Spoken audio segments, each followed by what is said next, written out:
for another couple of years, it's just going to get worse, you know what I mean? Because then you got the next couple of years worth of tension and stress and imbalance and, you know.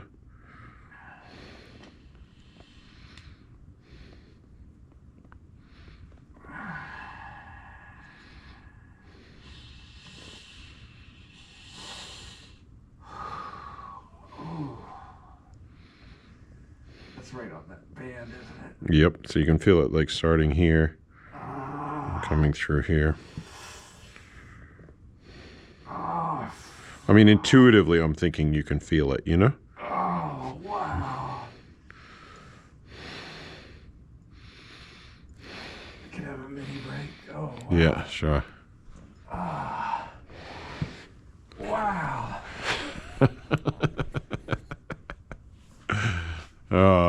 You're lucky I enjoy my work, you know? Man.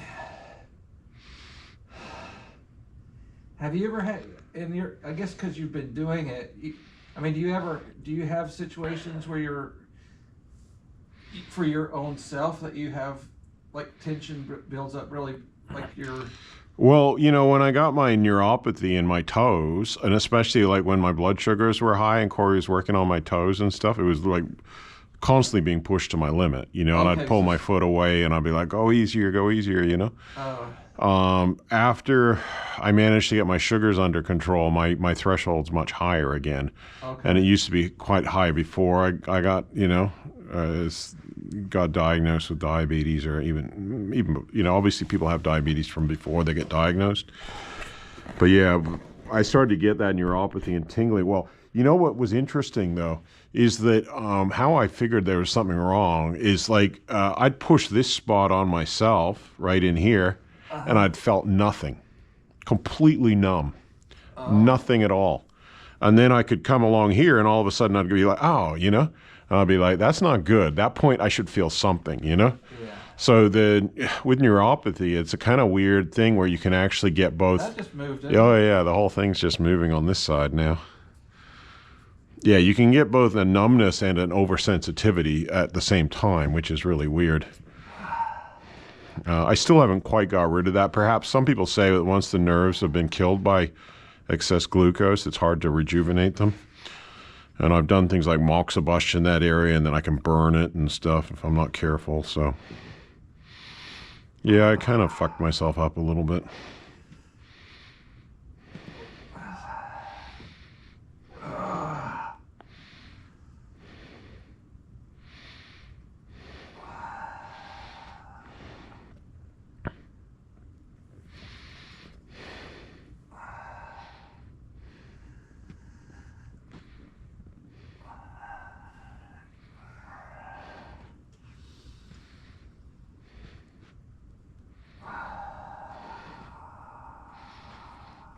I'll come back to this one for a little while.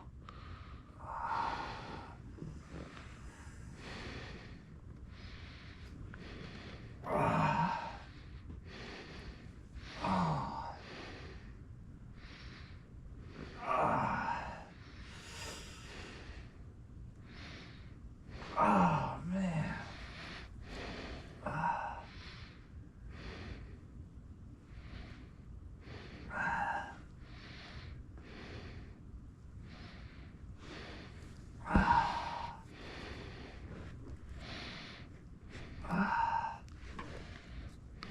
A little bit of a movement there.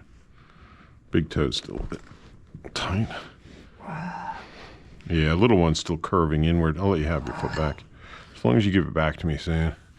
That is just so, it's like, man, it's like so intense. And it's just like, yeah, it's just like a whole different, like, realm of, like, intensity that you, like, don't feel very not in your daily life, yeah. It's Unless you come and visit me, yeah.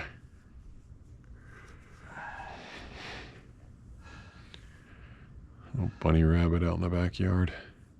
What's that? Oh, there's a bunny rabbit out in the backyard. I can see. Cool. Yeah.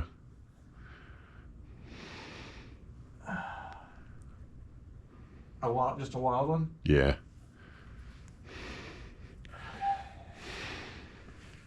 I'll do a bit more general, you know, stuff. Try and give you a little rest from that.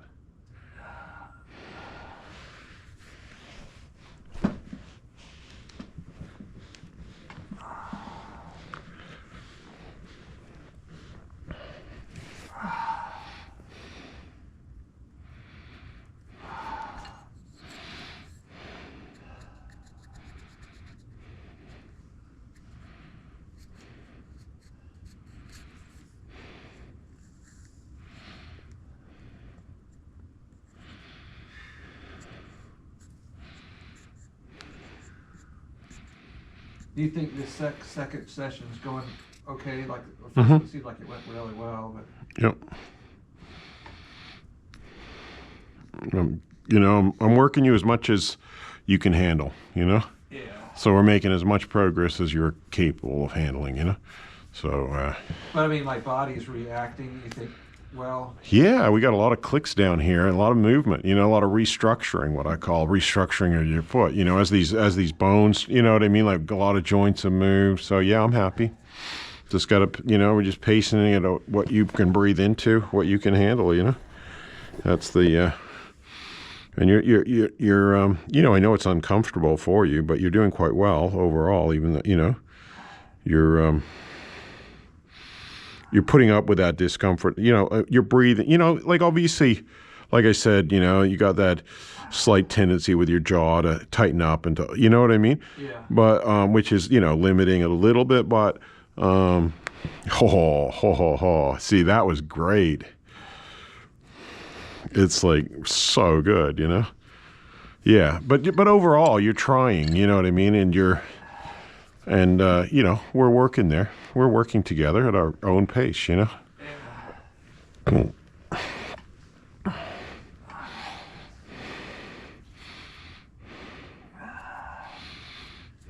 Like, there's no way that would have clicked like it did, you know what I mean, before. So...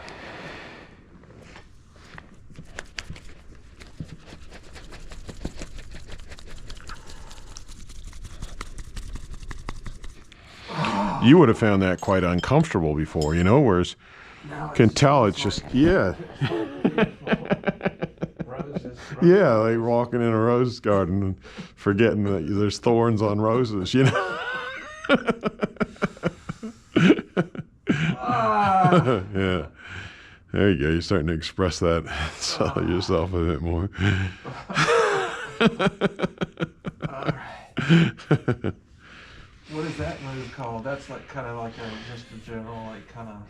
Yeah, I forgot some. I kind of created it myself, but it's sort of like I can do another one that clicks in, but you're not ready for that. You know, it's too tight for you. Yeah. Yeah. I saw this one where they did this on this Swedish fucking massage thing. You know what I mean? And I was like, that's a fucking, you know. And then they called it the sandwich or something. So I call it like a club sandwich. You know. Vegetarian club sandwich, you know. Oh, I felt that. That was a deep joint in here. Went. Relax. So it's definitely moving. It's moving. It's working.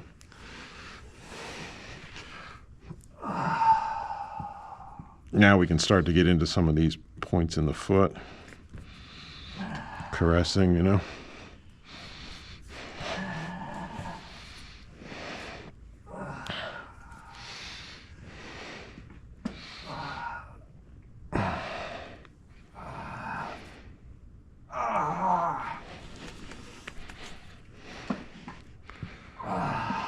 Relax.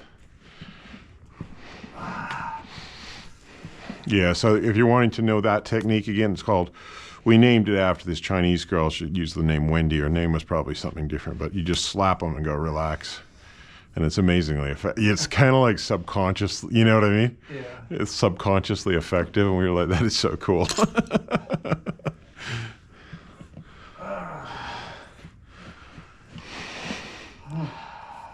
I'll let you breathe a bit.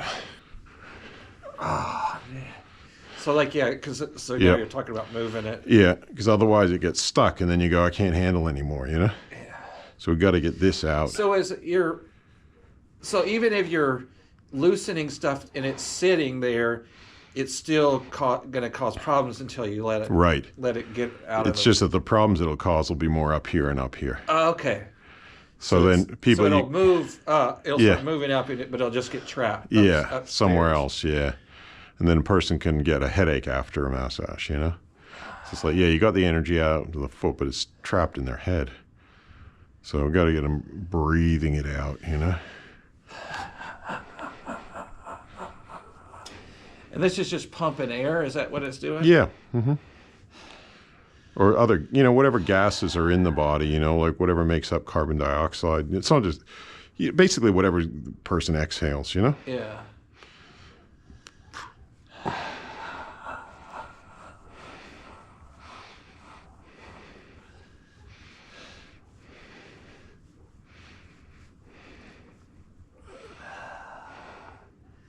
The human body's like amazingly beautiful, amazingly gross. Oh, yeah. It's just like this kind of It's fucking amazing. Like the more I mean, you know, I'd had to do all my like extensive anatomy and physiology to get my massage license in fucking Missouri, you know? And it was interesting. It's like, fuck, man, the more you go into, and you can go into small layers like the cell and the fucking, you know what I mean? Energy production and how they make up organs and how they make up this whole thing. And then you look at it from a Chinese medical perspective and you look at the fact that different organs relate to different emotions, you know, liver relates to stored anger and heart with sadness and, you know, lungs with grief. And it's like, wow.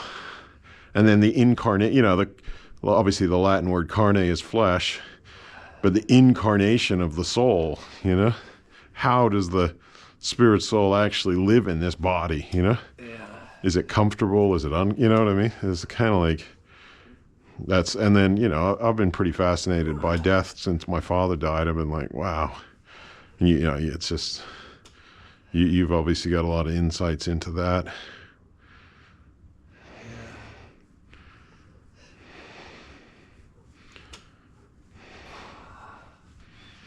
When did your mom pass away?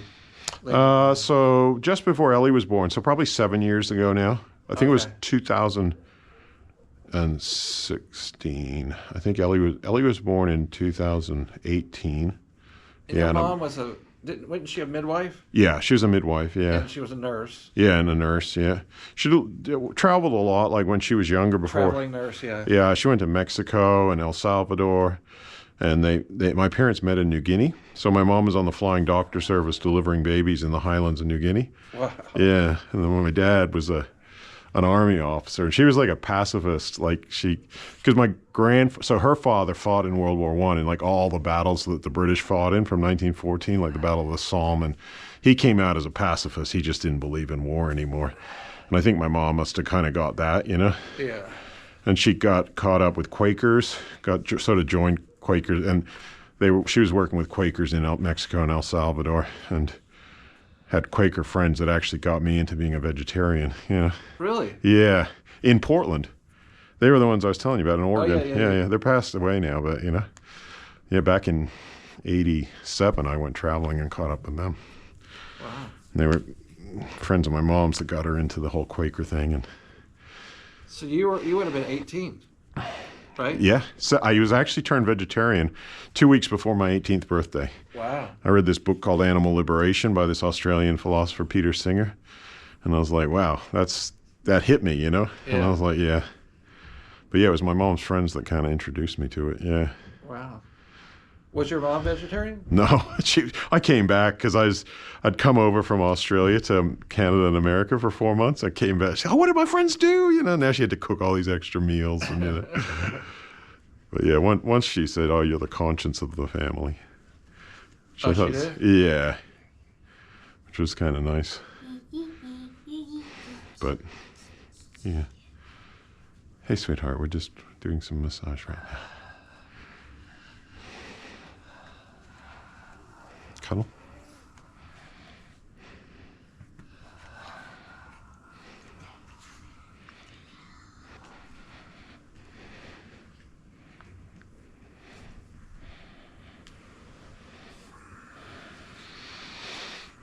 Yeah, my dad was in the Army.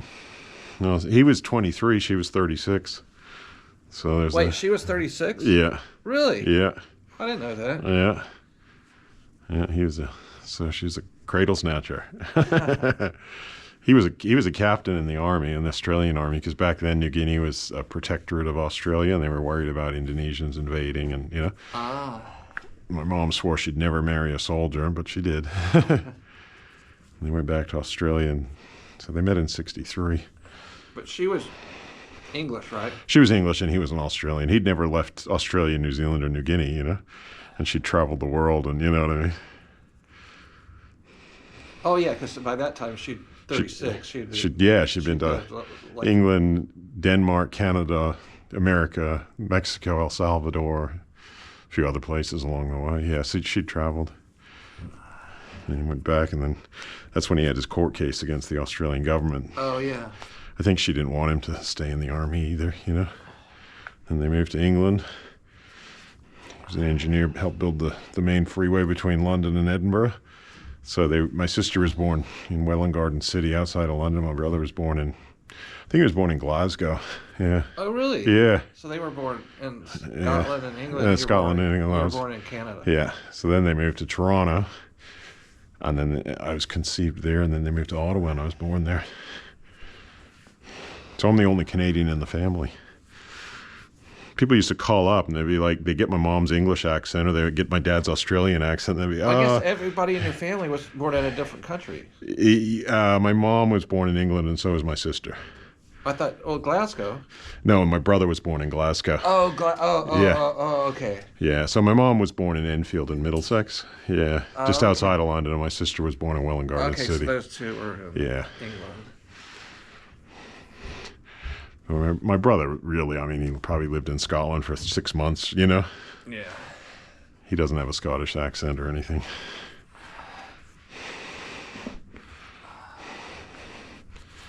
Their accents are kind of hybrid Canadian, Australian, bit of American.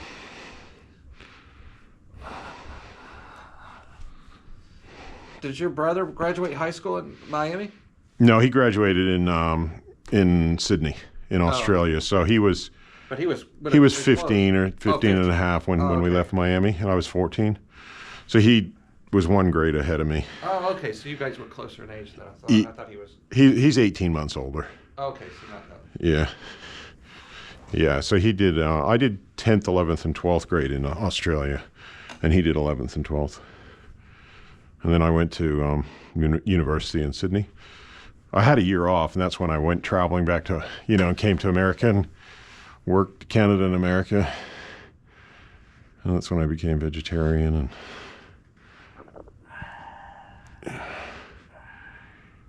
but yeah, Portland, back then I spent like a few weeks there, and it was beautiful.